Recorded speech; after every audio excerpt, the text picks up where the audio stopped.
বন্ধুরা, সহজ পদ্ধতিতে গুণ করুন বা করো। আবারও 1000 একক, দশক, শতক, হাজার, তাহলে 1001।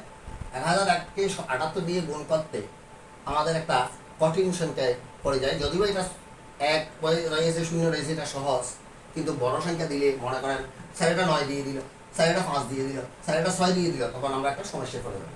সমস্যা থেকে মুক্তি পাওয়ার জন্য সহজ পদ্ধতিতে গুণ করা। তাহলে দেখুন 1000 যোগ 1 গুণ 78। এবার বন্ধুরা একবারে করে দিই না, 2 লাইন না লিখে 78000।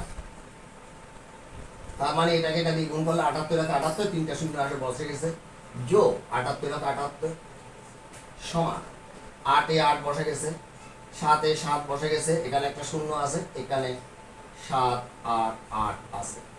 তাহলে আমাদের অঙ্ক শেষ হয়ে গেল।